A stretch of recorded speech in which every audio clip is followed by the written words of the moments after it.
the nice thing with growing in a controlled environment system is that you do have that kind of consistency where you know all the inputs, all the temperature, the environmental conditions, and that's what allows us to keep the schedule of the system somewhat rigid, and on a weekly basis allows us to kind of forecast and know exactly what we're going to be growing on a week-to-week basis. Say hello, everyone, and thank you for joining us today. I'm Stephanie Gordon, part of the marketing team here at Growcer, and I'll be the moderator for today's discussion. I'm excited to welcome Drew with Growcer's customer success team. Drew works directly with our growers to help them make the most out of their farms, and Drew will present first on what using a grocer farm for a food box subscription looks like, and then we'll have Jordan with Localine. And Localine is an e-commerce platform that helps farmers sell online. Jordan will present after Drew, and he will walk through what the Localine platform looks like and how it can help your CSA business. And after this session wraps up, it is our final session. We will be sharing a checklist that lays out all the steps you need to consider when planning your food box subscription business. If you have a question throughout the webinar, please feel free to type your questions into the questions tab on the side of your screen, not the chat.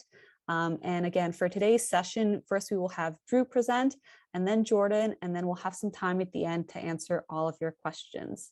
Today's webinar will be recorded and sent out later this week to everyone who registered. So without further delay, let's get started. I'll welcome Drew to present first. Awesome. Thank you, Steph. And good morning, good afternoon, depending where you're tuning in from. Good to see we've got representation from across the country. So really looking forward to this session with you all. So yeah, we'll jump through to our first slide here. Just to kick things off, wanted to take a couple seconds to give a bit of a background into what customer success Growcer is all about, and some of the team members that you'll have a chance to sort of interact with. So the customer success team at Growcer is really exactly what it sounds like. We're kind of committed and dedicated to working with all of our customers to help ensure that each of the projects, right from sort of inception to I think we're at about our 5th year for our longest standing project, and that kind of whole lifetime relationship is what the customer success team really focuses on. Some specific areas that we sort of support customers with and help provide a little bit of guidance around is around sort of market research, business model validation, production planning, business support tools, logistics, and execution. And for today's presentation, we'll jump through to the next slide, please, Stephanie. We're going to key in on a few of those topics. So one of the main kind of areas that I'd like to focus on today is helping sort of maybe demystify how we plan out the system, how we schedule our crops and the growth schedules for different varieties, how that relates to production planning and making sure that we're able to ultimately have a very sort of consistent level production schedule that lends itself well to a subscription model. And then finally, we'll speak a little bit about packaging and distribution as well. So we'll jump through to the next slide, please, Stephanie. So to kick things off, wanted to take a few minutes to sort of explain how the plants generally grow inside the system. So for lettuces as our first example, you'll see that the growth cycle is split up into 3 distinct stages. So the first one is kind of that like seeding stage, which is when we actually plant the seeds and they stay in what's called the seedling area. So it's a more condensed version where we can basically start all of the plants in the same area and allow them that first 2 weeks to germinate and start to kind of grow their true leaves. At that point, once they hit that 2-week mark for lettuces, it goes into the final location, which is called the growing rafts, which is what you see on the right-hand side of the screen there. So that's a floating styrofoam raft where the plants will stay until they are at full size and ready for harvest. And then that's that 3rd stage that you see down at the bottom. There's a full harvest that happens at the 6-week mark. So we're going to kind of go through a couple examples with some different types of products, but this is kind of just to give you an overview of how it works for lettuce. And we'll jump into our second slide here, please, Steph, on lettuce. So the other thing to sort of help illustrate, how the plants generally move through the system. Up at the top here is what we use. It's a farm management software called Artemis. So that is basically a software tool that helps us schedule and plan all of the maintenance tasks, all the production planning. And it basically think of it as like a personal assistant, if you will. So, once, the seedlings have been in the seedling area for 2 weeks, you'll get a reminder and a task pops up on day 15 there, like you see, where it tells you to move the plants to that secondary location, which is that growing raft. And then the second thing you see there where it says wait 28 days, that's that second 4-week section where that allows the plants to grow to full size. And then again, day 43, you get sort of triggered to complete the harvest task. So just wanted to kind of highlight Artemis because it is quite a powerful tool and very, very crucial for customers in allowing them to kind of track everything that's going on inside the system at any given time. And then down at the bottom, what you see there is just another sort of visual depiction of the production schedule that I had spoken about on the previous slide. So you'll see week 0, that's when we plant the seeds. So that's that first green cell. You wait 2 weeks and then they get transplanted. And then you wait that 4 weeks. And then at that 6-week mark, you've got your first sort of batch of crops that are ready to harvest. And then the second red cell that you see is basically just highlighting that the way we plant the system, it's always sequential. So we're able to, as the first batch is getting harvested, we immediately replace it with a new batch of seedlings. And then you basically would have your second harvest coming up at that 10-week mark. So I know it might be a little bit kind of daunting at first, but we'll go through a couple more examples with herbs and then leafy greens as well, just to kind of talk about the difference. Leafy greens, you'll see very similar. 2 weeks in the seedling area. With the leafy greens, there's 5 weeks in the growing rafts because we are able to get a trim, and then you get your full harvest at week 7. So to give some examples of what crops sort of fall under the leafy green category, think of your spinaches, your kales, your arugulas, any of those kind of leafy greens that aren't lettuces are generally what we're able to harvest with that kind of trim and then full harvest at week 7. So we'll jump through to the next slide here to review the Artemis setup for leafy greens. And you'll see this one gets a little bit more complicated because we do have that one added step of being able to get a trim at the 5-week mark. So that's what you see there with day 36. We're able to harvest the first few fully grown leaves and then allow the plant to regrow for another 2 weeks, at which point we do a full harvest. And then you'll see down at the bottom, that's also kind of highlighted. So just to kind of show again, you start with seeding, 2 weeks later you transplant, 3 weeks later we get that trim, which is denoted by the yellow cells. Then you're able to do a full harvest at the week or at the 7-week mark. And then again, you would replace that fully harvested plant with a new batch of leafy greens that are then ready to be harvested again just 3 weeks later. We'll jump through and go through our last example for herbs. These ones are the kind of the most complicated schedule, but the nice thing is the way herbs grow, we do get multiple harvests off of them. So you'll see one difference is that the seedling area elapsed time. So that's 3 weeks now instead of 2 weeks. That's because herbs are a little bit slower growing when they first get planted. But as you can see with the great photo on the right with that basil, once they do get growing, they really do take off, which is why we're able to get 3 full trims in by that 12-week mark. But just to kind of highlight that overall growth schedule again, you've got 3 weeks in the seedling area. With the herbs, you let them grow out to the 8-week mark. So they're once they've been in the growing rafts for 5 weeks, we get a first trim at that point. You would wait 2 weeks, you get a second trim, you wait another 2 weeks, and then we're able to complete a full harvest. And we'll go through just to see the Artemis schedule for that as well. And you'll see here again, it's kind of up in the seedling area, you wait your 21 days, then you would move them and transplant them, wait the 5 weeks, and then you're able to get those 3 subsequent harvests. And again, it's just kind of another visual depiction down at the bottom with a simple sort of Excel tool that we use to map out the farm. to show that kind of growth cycle from week 0 all the way to week 12 when we get that first harvest. So the important thing to kind of highlight here, and one of the main benefits that you really are able to kind of leverage working with controlled environment agriculture, is the predictability of the plants. So I'm sure if we have any kind of soil-based growers, or even anyone that's a bit of a hobby farmer, when you grow outside, you are kind of subject to the elements a little bit. And sometimes you get a great environment and great weather. Sometimes it's a little bit slower, and that would have an impact on when you're able to harvest the crops. The nice thing with growing in a controlled environment system is that you do have that kind of consistency where all the inputs, all the temperature, the environmental conditions, and that's what allows us to keep the schedule of the system somewhat rigid, and on a weekly basis allows us to kind of forecast and know exactly what we're going to be growing on a week-to-week basis.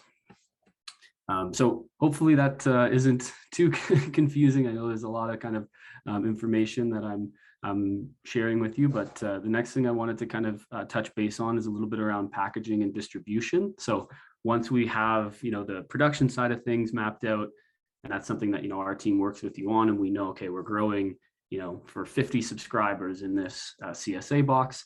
The next important thing is making sure that once that product is grown and we've kind of done all of our legwork, that we take care of it properly post-harvest, and making sure that it kind of gets to customers in as fresh of a kind of state as possible, because it is locally grown, and that's one of the big values that we're able to kind of leverage, is how fresh it is.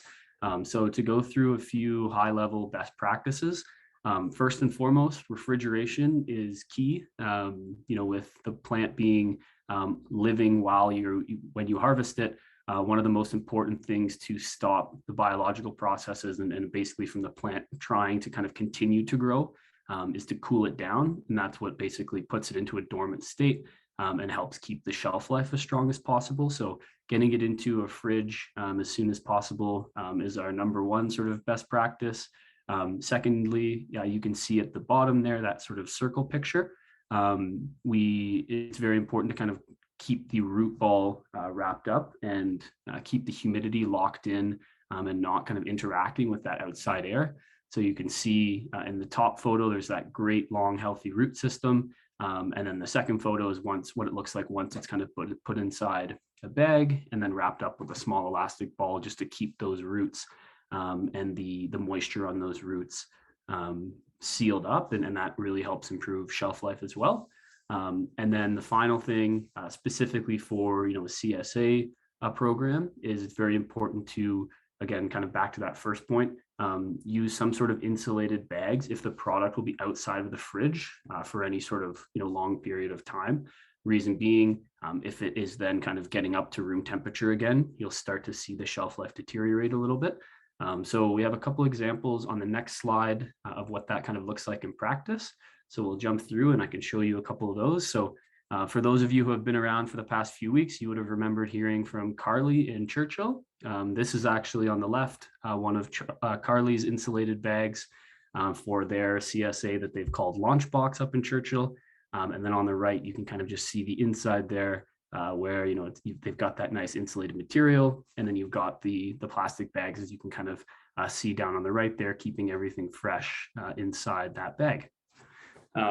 Perfect. So that's kind of it for packaging and distribution. And then the last thing I wanted to share a little bit about was around some distribution strategies and some pros and cons. So I've built a small sort of table here, and at a high level wanted to touch base with you all on three kind of key strategies, I guess, that we've seen be successful. So the first one is a pretty standard pickup strategy where customers would come in and, on a weekly basis, if you harvest on Wednesday, they would come in and, they'd pick it up, let's say Thursday, their responsibility to come to your site, pick up the produce, and then, take it home with them. Some pros there is it's very easy to implement, obviously, and cost effective because there's no real infrastructure required that, you would need to purchase. Then the tough part with the pickup location, though, is it is kind of putting a little bit of work back on the customers. So there's the con there. The second one, which kind of alleviates that customer convenience side of things, is a delivery model. That's where we can look at kind of delivering to individual consumers. Great convenience for them, but and also an additional revenue potential, because you could add a delivery charge to that. But obviously on the flip side of that, that is more expensive to implement and resource intensive. So you'd likely need some sort of vehicle. And then you'd also need someone to actually act as that delivery driver. Also gets a little bit more complicated when it gets to invoicing, trying to remember kind of, who got delivery, who got pickup, and what have you. And then the last one that is one of the models that is my favorite personally, is sort of a partner pickup location. The idea with this model is that you would be able to kind of partner with a local business in your community that has, some fridge space. So, we've worked with butchers in the past, convenience stores, things like that, where there is some fridge space available to keep that product cold. The idea would be that you would basically drop off the subscription boxes, and then everyone would know to go pick them up at that partner location. The benefit for the partner is that you're then helping drive foot traffic to their store. So, for example, if we go back to the butcher scenario, it could be something where the butcher's got a small amount of fridge space that isn't being utilized on a weekly basis, and then your customers know to go in and pick up from the butcher. But odds are, as we all know, once we go into to stores most of the time, you go in there for one thing and leave with 3 that you didn't even know you needed initially. So the idea is that you can kind of help that local business and kind of collaborate with them to drive foot traffic to their store, while also allowing your business to have one main drop-off or pickup location. So it kind of strikes a balance between that kind of customer convenience of having one central location for the pickup, but then not having to worry about all the logistics necessarily of delivering door to door for all of your subscribers. So, as I mentioned, there's a couple of cons there. It is a little bit more complex when you need that partner. Also could be a potential cost, but what we've generally seen from the network so far is that most of those local businesses are happy to collaborate for that kind of trade-off of foot traffic in return for a little bit of that fridge space. So yeah, a couple maybe things to think about and some food for thought around distribution strategies. And that kind of wraps up my portion of the presentation for today. So want to just kind of thank everyone for taking the time to meet with us today. And I'd love to answer any questions if we have any.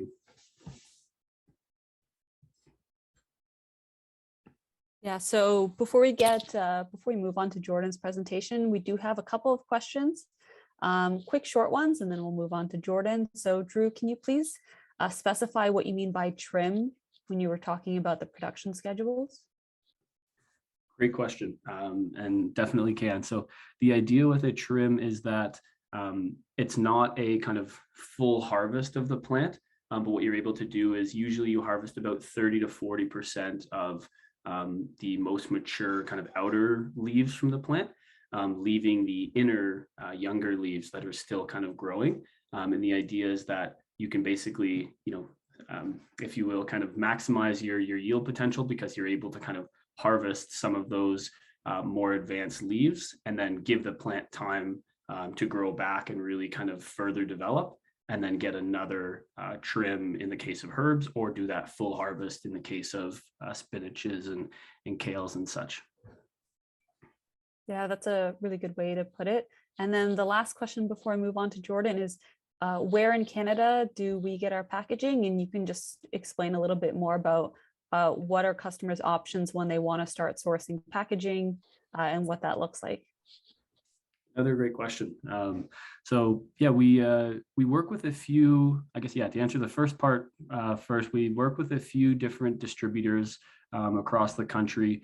The way many of them are set up is they have kind of individual warehouses across the country. So without getting into the weeds too much, there are national suppliers that have distributed warehouses across the country. So it allows us the flexibility and ability to quickly ship to different areas across the country. To maybe elaborate a little bit on the general kind of structure of, finding packaging and labeling and all that stuff. That is one of the things that the customer success team will work with you on, is understanding, what those packaging preferences are. So, maybe you're doing some CSA and some wholesale, that's a different type of packaging that's needed than if you're doing CSA and a retail environment. So we have relationships built with these suppliers and are able to provide guidance depending on the business model and production schedule that we align on together, will lead to a different type of kind of packaging strategy. And then we are able to work with customers and leverage our volume discounts because we buy for the whole network to then drive better prices for each individual farm project as well. And then I guess last thing, maybe just to touch on quickly with packaging and that is we do label designs as well. So we're able to help with the marketing side of things and really kind of bringing that vision to life of what the product or what the end product should look like, whether that's, the subscription boxes that we saw, or whether that's, packaging for a retail environment. That's something we're able to support customers with. And we have options for both compostable packaging, which is a PLA material. So it's a corn-based product, or we also have standard plastic options available as well. Okay, yeah, sounds good. And I do see some extra questions for Drew. Just please keep them in the chat, or sorry, keep them in the Q&A tab, and we'll get to them after Jordan presents in a full Q&A. So we will get to those questions, but let's welcome Jordan from Localine and hear a little bit more about, online options for distributing your produce and what that looks like. So welcome, Jordan. Feel free to take it away and share your screen. Wonderful. Thanks everybody for your time this afternoon. Thanks to Drew for the overview of the Growcer program. So I'm going to start by doing a bit of a screen share here as well, just so that you guys have something to look at besides my face as I talk here. So just a moment. Okay.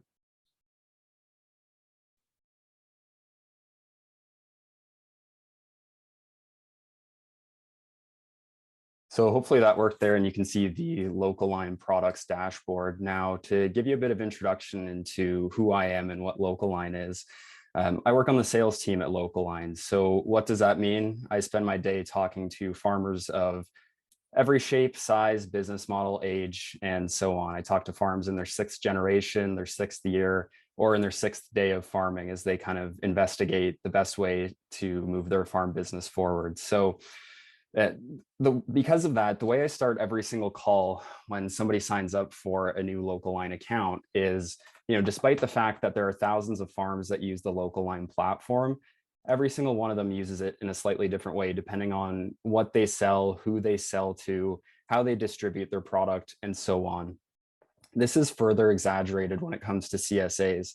One thing that CSAs have in common is that they work in a way to bring capital to the farm in the more cash-intensive part of their season. Where they get different is in the distribution model, where it essentially exists on this long spectrum from traditional CSAs, where a farmer chooses what goes into every single box, all the way down to what is a custom CSA, where customers choose what goes into each one of their boxes each week. Certainly each method has its different pros, and I don't necessarily want to call it cons, but depending on a variety of factors I've already mentioned, the age of your business, whether you're using something like a grocer container, whether you're selling to other customers as well, the type of CSA model that's going to work best for you might just be that farm-based or the farmer's choice. It might be that customer's choice. It might be one of many sort of hybrid models that exist in the middle of that spectrum. So what I'm showing you here is the back end of the Localine platform. And what I'm hoping to do over the next 10 or so minutes is just show you how you might manage both a standard CSA and a custom CSA. So those two ends of the spectrum. Now, if you want to talk about your CSA specifically, please do get in touch with our team after this webinar, because like I said, there's so many different models that there's a chance that what you are trying to do is not exactly what I'm going to show you. That doesn't necessarily mean, of course, that Localine is a bad fit for you. So what you're looking at here is the products table of Localine, right? And so what Localine does really well is make it simple for a business to manage every type of sale they make all within one account. So even within CSAs, we have customers that will run both a customizable and a standard CSA within one account, which is what I've done here. So this is the back office of Local-Line. What I want to focus on is how a customer actually interacts with your store and how they make a purchase of a share. So starting first with that standard model, typically this is what I'll see when a farmer sets up their online store is something that looks like this. It will lay out at the very simplest, something that has a small, medium, and large share. I also see many farms have add-on shares, bread shares, egg shares, dairy shares from neighboring farms. The way it's going to work for your customers is quite simple. They're going to choose the share that makes the most sense for them based on the needs of, based on the needs of that customer. So a small might be good for 2 customers, or for 2 shoppers, and a large might be good for 6 to 8 shoppers in a single family, that is. So a customer will choose the appropriate share, add it to their cart, and go through a standard checkout process. So in Local-Line, we give customers the ability, I should say, we give farmers the ability to have their customers check out as a guest or create an account. Now, if you're making a one-time purchase, I think that the guest checkout makes sense. However, when it comes to when it comes to your CSA members, these are in some ways an investor in your farm. These are people that you're going to have a very close relationship with. These aren't people who are going to Nike.com, ordering a pair of shoes, and probably not going back to your website for a long time.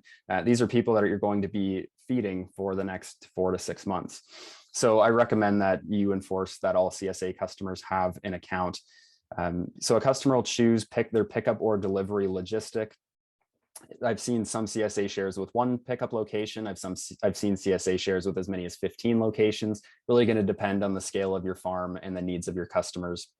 So they'll choose a location. They'll continue to payment. Customers, I guess I need an email here. Customers can choose to pay you online via credit card, given the Local-Line integration with Square and with Stripe. Or you can offer custom offline payment options. So those are things like e-transfer, check. Our American customers will accept things like Venmo, Cash App, and so on. So customers will indicate how they're going to pay you and then place that order.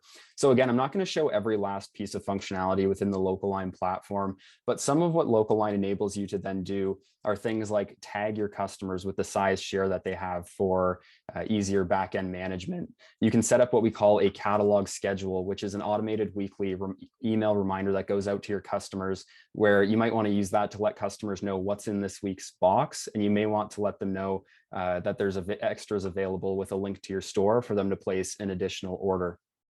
So again, I'm going to keep it pretty high level there. I'm now going to show you how a customer might, or how a farmer might manage a customizable, or sometimes referred to as a buy down CSA model using Local-Line.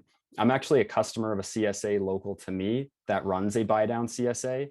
I'm a really big fan of it. I'll show you how it works. Essentially, there's going to be 2 stages of the farm store. There's going to be the first stage where that farmer has a storefront that doesn't look too dissimilar from this, right? Because the customer at some point has to actually buy that share.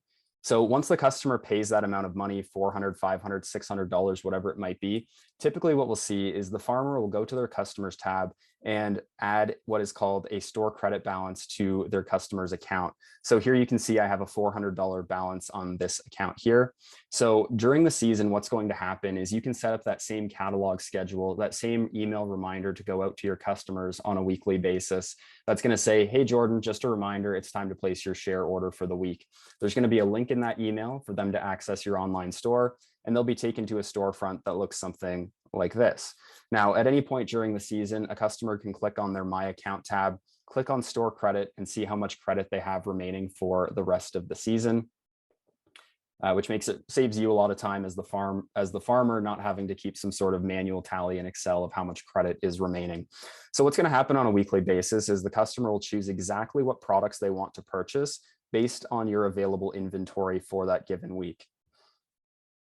Once they've added products to their cart, the checkout experience is very similar as what I've already shown you. Customers can choose from pickup or delivery.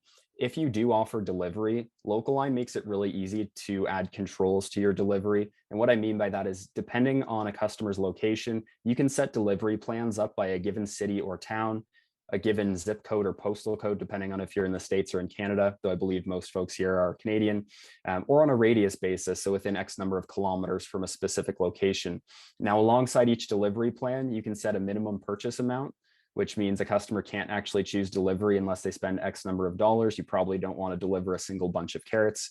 You can set an order lead time, so customers have to have their order in X number of days before the delivery date, and so on. So customers, again, can choose from pickup or delivery, and continue to pay with their store credit balance and place their order.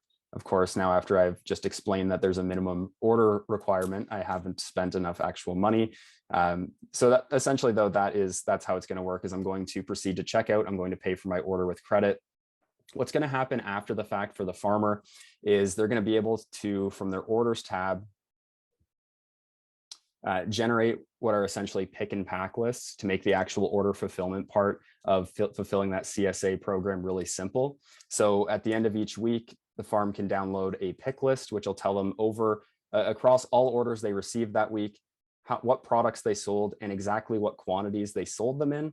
They can also access a pick list, which takes those products from the pick list, or this is a packing list, I should say, which takes the products from the pick list and splits them into the individual customer orders. So when Nicole picks up her order at the farm, she's expecting tomatoes and bell peppers in these quantities. Whoops.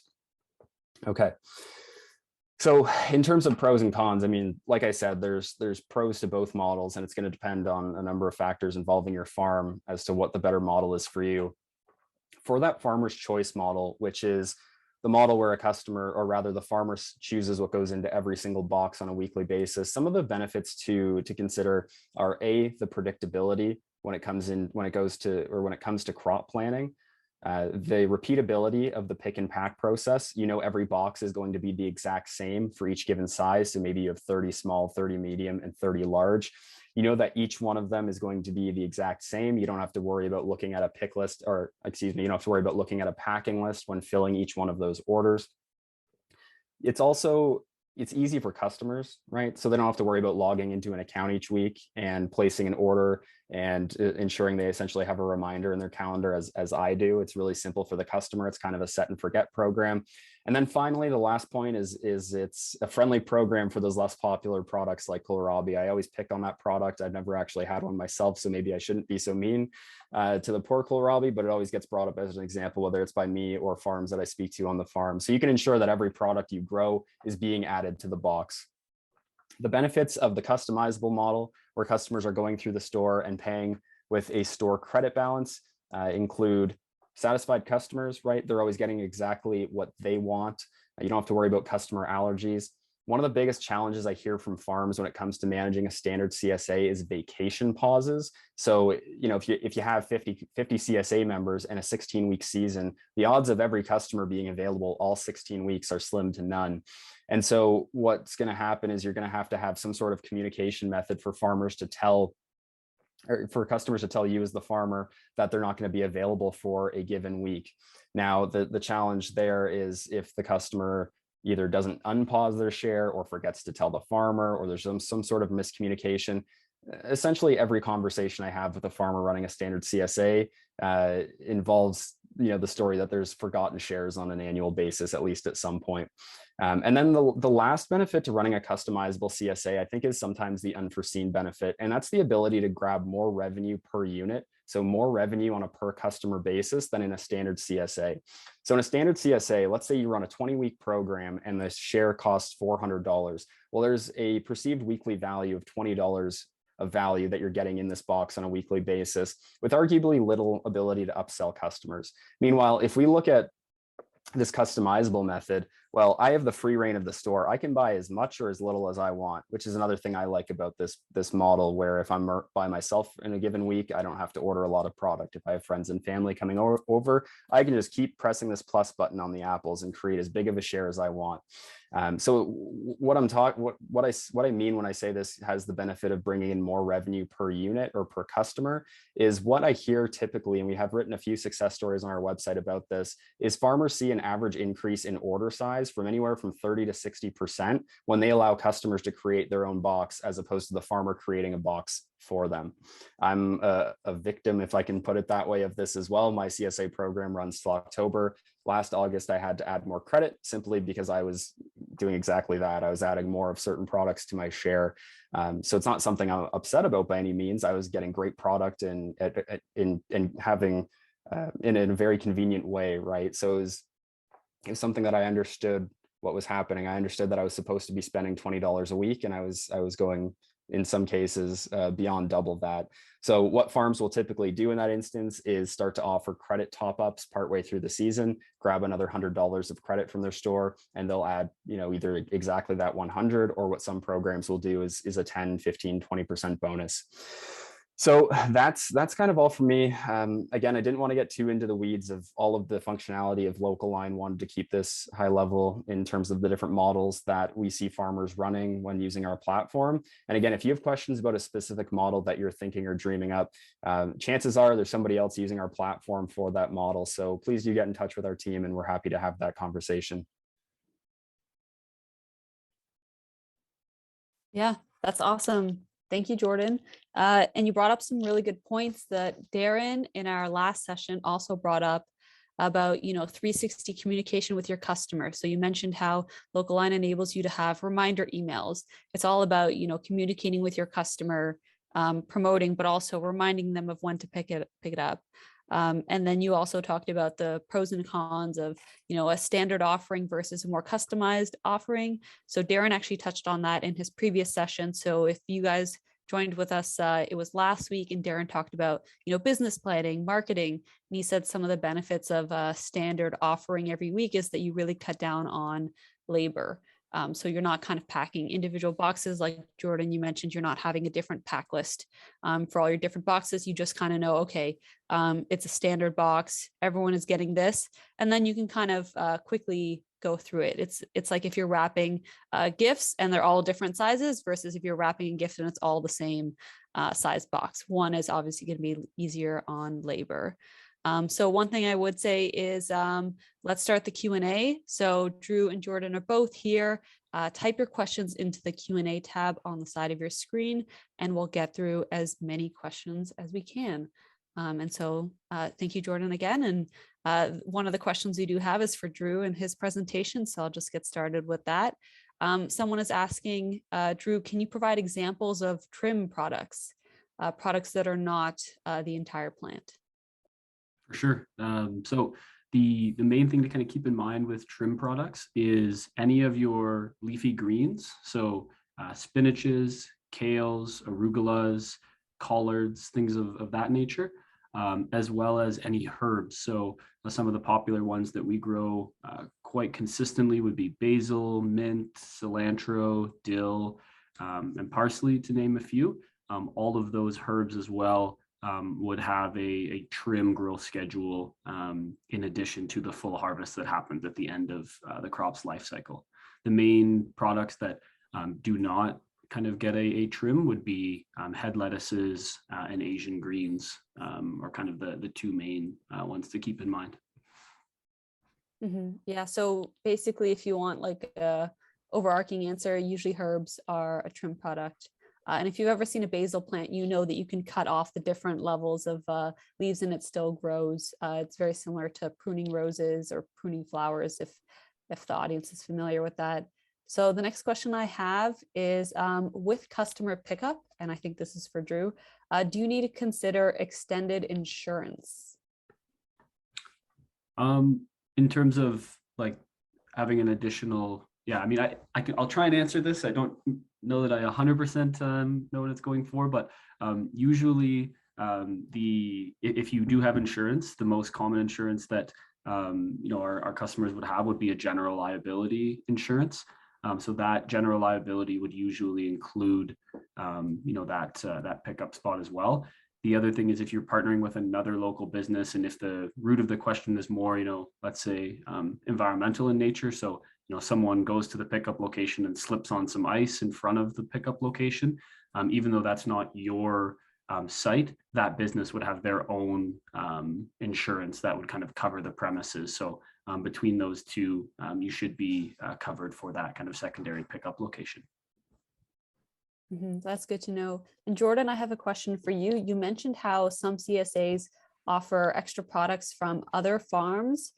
So this is actually kind of good to know, especially if you run a container farm and you're mainly growing produce, leafy greens. Is there the option on the platform to partner with, say, an egg farmer and then tack on your produce subscription to their CSA, or like a livestock farmer, and so a person can get both a meat and produce CSA? Is that a option on the platform? Yeah, we've built Local Line to work in a way. I mentioned this at one point during my presentation, but we make it really easy for an individual farm to use Local Line for every sale they make as a business. They can have an online store accessible to the public at jordansfarm.com/shop. They can also have a what we call a restaurant price list, where maybe they sell the same products at different price points. They can sell to their distributor customers, their large institutional customers, and then also connect their existing Local Line account into a local cooperative. So let's say Drew is a beef farmer and I'm a veggie farmer, and we want to sell through the same storefront. Well, we can each run our own separate online stores, but we can connect our existing inventories together to make a more compelling offer to consumers who can go to one place and now access both beef and vegetables. Because something we believe strongly in is making it more convenient to access local food. Yeah, I say often on phone calls, if you ask 100 people, do you like supporting local? How many are going to say yes? 99, if not 100. Yet it's often very inconvenient to access local food. And so part of us building not just a farm platform, but also an aggregator and food hub and co-op platform is to make it really easy for farmers like Drew selling beef and Jordan selling vegetables to sell cooperatively through a storefront. So I know it's a longer winded answer, but I guess the short answer is one word, and that's yes. Yeah, that's really good to see. And another question, kind of back more onto production side of things. Drew, is lettuce seeded weekly? Great question. So I'm gonna give a little bit of a more complicated answer to this one as too, because I think it's a good opportunity to be able to expand a little bit on the production side of things. So yeah, first off, Scott, thanks for the question. To provide a bit of kind of background info, the idea with the CSA box specifically is that we build the production plan in such a manner that every week you have consistent demand coming out of the farm. So you'll need some herbs, you'll need some lettuces, you'll need some leafy greens. You also want to kind of build some variety into that production mix as well. So you have a few different types of lettuce that you can alternate on a weekly basis. And the way that you plant the farm in order to kind of harvest in that manner is in the exact same way. So if you need to harvest, lettuce every week and spinach every week and herbs every week, then that means you need to be, thinking, 6 to 12 weeks ahead of time. That's when you do need to be seeding on a weekly basis as well. So to use lettuce as a specific example, if you know that, you have your 50 subscribers and they each want, 2 heads of lettuce on a weekly basis, that means you need to be, planting at least 100 heads of lettuce every single week, so that on a sequential basis, the lettuce you plant this week is ready in 6 weeks. The lettuce you plant next week is ready in 7 weeks, in 2 weeks, in 8 weeks, and so on. So the idea is that you do want to be seeding every single week, because that's what sets you up to have a consistent harvest every single week down the line. And I also would just like to tell the audience that these are conversations where once you have a grocer farm that you're having with Drew and his team directly. So at no point do you have to kind of figure out what your production schedules look like without some help. So they really sit down and help explain it about what it looks like, and say you work kind of backwards. Like, I want to have X number of subscribers with X number of products, and then the customer success team basically tells you, okay, this is what's possible. And as we mentioned at the beginning of the presentation, plants take different times to grow. So all that is factored into account.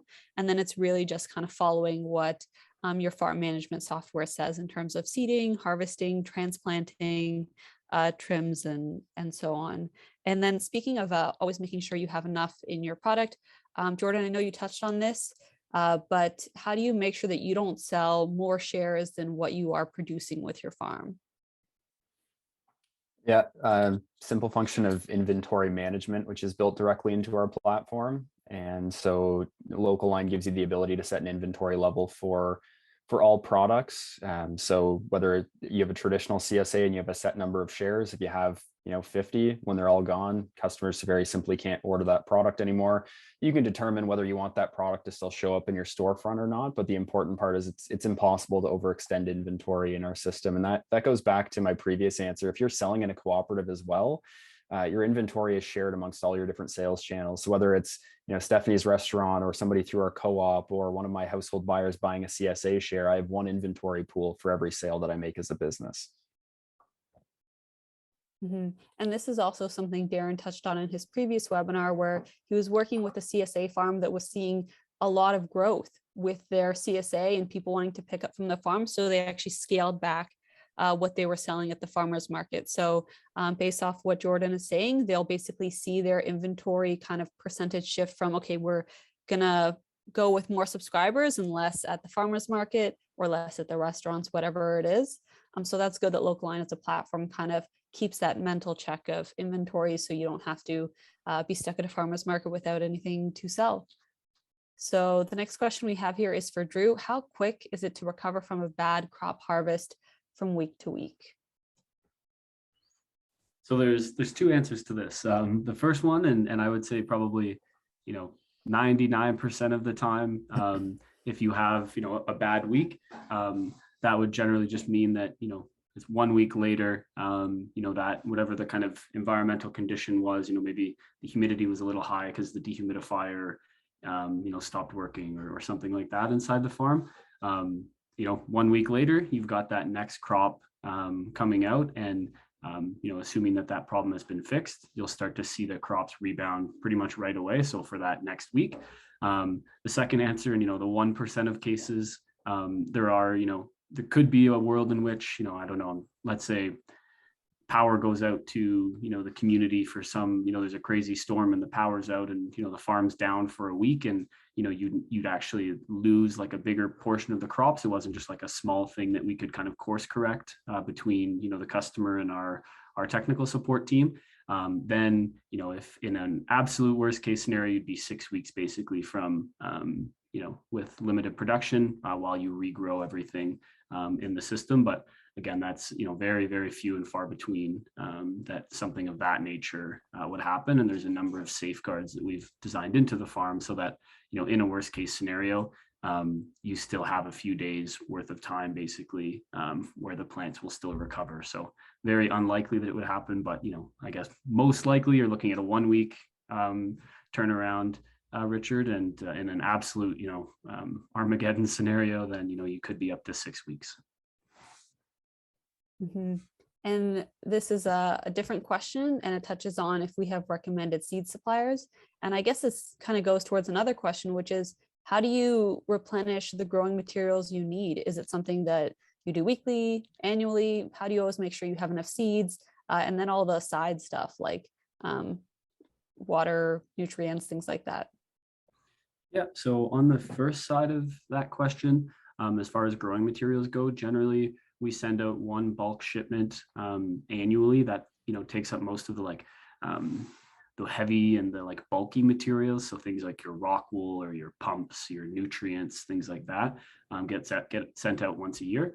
But then on a more regular basis for things like seeds, those are generally sent up to, I would say, quarterly, but really on demand. So, let's say you have a discussion with your customer success, contact, and you guys decide you're going to start growing a few new varieties, then, we would order those seeds and get them shipped out to you on an as needed basis. As far as kind of, the utilities and water and all that stuff, that's usually filled up on a fairly regular basis. Best practice is usually to top up, once every couple of weeks, just to kind of help keep everything fresh inside the system.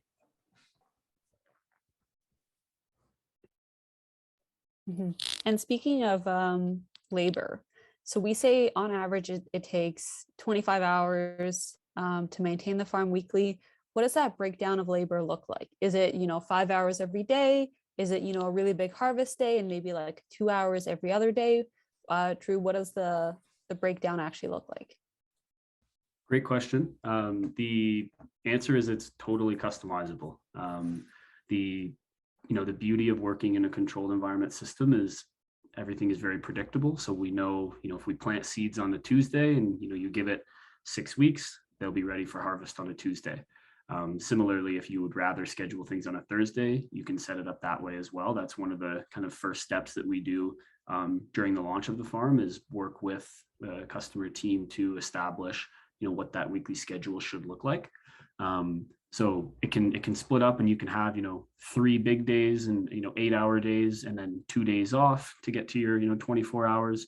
You could go 5 hours a day, 5 days a week to get to your 25 hours. It really is totally kind of dependent on how customers want to kind of operate their business.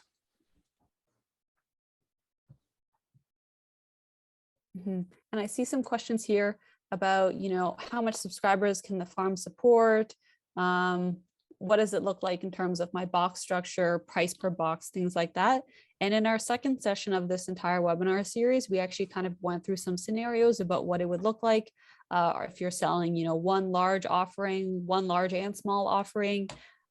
If you're offering, 6 items in a box, 3 items in a box, bi-weekly, and all kind of tied to what is possible if you're using one grocer farm to produce things. So definitely check out the second session if you want more of a detailed dive. But I believe we went for something at around, depending on what you're doing, it really depends. If you're doing a large box, you can do 75. If you're doing a small, you can do 150, 151. But one thing that I would say is both Carly and Darren in our first session and third session did say you're going to want to start small. You're going to want to start with, a maximum of 20 subscribers as you kind of get your footing, as you kind of learn how to grow things in the grocer farm. And really, you're going to want to make sure that it's friends, family, people who know you, people who want to support you as you kind of go through that learning curve over the first, growing season or first couple of weeks. So you are going to want to start small with subscribers and then grow. And then maybe this could also touch on Local Line has a ton of really good resources about, how to use social media, how to market for your CSA, how to use Facebook ads, how to do SEO for your business. Jordan, can you expand a little bit more about what are some other supports that Local Line has for, growing your CSA? Yeah, if you just head to our website, which is localline.ca, we've created a ton of resources, understanding that not everybody who comes across our website is ready to immediately spend $60+ a month on an online store and an order management platform. It's not going to be a fit for everyone right away. So we've developed a ton of content for farmers who are new, who are looking to learn about online sales, looking to learn about marketing, social media. There's lots of CSA specific content. And as a short plug for Local Line, we did actually just launch our new platform today, Local Line 2.0, which is what I was showing during the demo. But one part of that is a new starter plan, which is a $0 a month plan for farms that are new and just getting started. So that kind of goes hand in hand with those resources that help farms get up and running. But webinars just like this are a wonderful way to learn and interact with other people who are at a similar business stage as you. So certainly go to our website, check out the success stories to see how other people are doing it now. But I completely agree with your point, Stephanie, that the crawl, walk, run approach is always the best one to take when starting a box program. 150 member CSA sounds exciting, but you don't have to get there in year one. That's a really good point. And so we have 5 minutes left. I'm going to take a couple of the audience questions still hanging around before we wrap it up.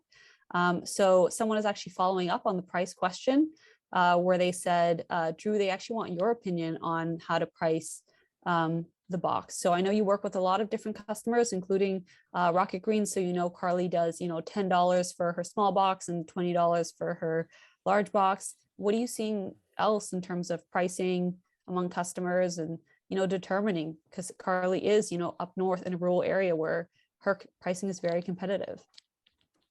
Yeah, no, the short answer is, it's a bit of a crystal ball question because it is very specific to, every single operation. What I can give a little bit of insight on is, and I don't know specifically where, where Robert, where you're from, But to give you a sense, the biggest kind of correlation in terms of price to like the farm is really location. So in a more rural environment and further from urban centers, you generally are going to find that produce prices are higher, which generally means that the CSA price that you can kind of support will be higher as well. So it's kind of tied to that like local produce pricing. Whereas if you're somewhere more urban, let's say you're in Calgary or in Edmonton, the availability of fresh produce, all things considered, is fairly good. So there is going to be more price sensitivity. And as a result, your price will likely be a little bit lower than if you were in a more kind of rural environment. But the long answer, or like the plug for Growcer, I guess, in all of this is this is what our customer success team and our sales team works with customers on, and we leverage the experience we do have working in all these different types of communities with different price structures, and we can use the operating expenses that we know and have kind of tested and tried over and over again with all of our customers to help you kind of align on that business model and that pricing strategy that is going to be kind of most successful in your specific community. Yeah, that's a really good answer, Drew. And Robert did say he is from Gary, Indiana, which is a food desert, and also a less kind of affluent area. So Robert, the one thing I would say is definitely just reach out to our team directly, because that's also going to depend on, your operating costs. What does the price of produce in the area look like already? So definitely just reach out to someone one-on-one, and they'll walk through kind of what it looks like for your specific situation. So I'm going to wrap it up with one final question, and I'll also start sharing my screen as we have a little gift from Local Line that we do want to plug at the end. So Drew, this last question is for you. Is there a room in the Growcer farm to store the produce, or is that something that you have to do outside of the farm? Where are you storing what you harvest? So so I saw this question, Richard. So two parts to this. So for the produce itself, definitely in a fridge, you will need that kind of fridge space. Usually that's not something that you have space for right inside the farm because it's primarily dedicated to your actual growing environment. So some sort of, external space, like, we have pack units, for example, or if you have a nearby warehouse or a building that you're putting the farm near, it can go in there.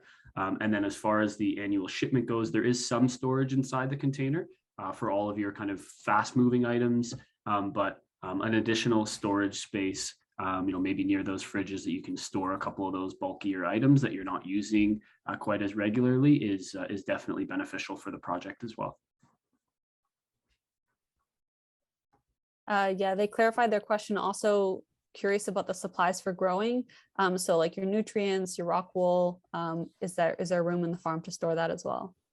Yeah. So there is some storage space, but it is the best practice is to have another kind of small area where you can keep a few items that you might not be using as regularly inside the farm, and some of those backup items. Mm-hmm. And definitely from being in a farm myself, the stuff that you're going to be using regularly is available inside the farm. So like your shears, your lab coat, your PPE. But then also when you do get a Growcer farm, you get a year's worth of growing materials that you aren't going to use every single day. So it definitely helps to have like a garage. The farm that I was on, they just put all the extra materials in their kind of garage right next to their house. And that was fine. So I would like to wrap it up here. Thank you, the audience, for joining and for asking all these great questions. And a special thank you again to Drew and Jordan for their presentations. And just a reminder that in follow-up to today's session, we will share a checklist that we've made outlining a lot of the steps discussed today. So you can kind of see what it looks like, from step A to step Z to start a food box subscription. And speaking of starting, Local Line did come through with a exclusive promo offer. So this is if you're interested in doing the buy down CSA model that Jordan shared today. So Local Line will offer all of the people who are registered store credit free for 1 year on top of your subscription. So you can claim your discount by signing up for a Local Line account using the coupon code Growcer 2022. Jordan, do you want to share something a little bit more about this offer or anything more to help clarify it? Yeah, the store credit feature is essentially what enables your customers, just as a summary, to have that balance on their account. I showed this in my demo, how they can track throughout the season how much credit they have remaining. It's how they pay for their order. Even if you do run a standard CSA and the credit buy down model is not for you, local line might still be a good platform for you. And are some use cases for having this feature as well. If you use it as maybe a bonus for a customer signing up for a share, they get $10 of credit for spending in the winter, as a simple example. So yeah, it's a feature we charge $10 a month or $100 a year on an annual subscription for. So anybody who, like Stephanie said, uses this promo code gets that feature free for the first year. And we will follow up with the promo code and a little bit more details in our follow-up email. So don't worry, you can also just reach out to Local Line and ask them specifically if you know how to use it. So this is the last session of our food box series. So I hope everyone feels a little bit more comfortable, you know, starting their own subscription business, or at least they know all the moving parts. Thank you again for joining us. A survey will pop up. And please use this time to, you know, tell us how we did and how we can improve and what you'd like to see more of in the future. And then you can see on the screen, you can connect with Jordan directly on his email. And for anyone on the Growcer team, you can just connect with us, growcer.ca/contact, or through social media. So feel free to write down that promo code. I'll leave the screen up for a couple more seconds, but thank you everyone and have a great rest of your week. Thanks everyone. Thank you, everyone.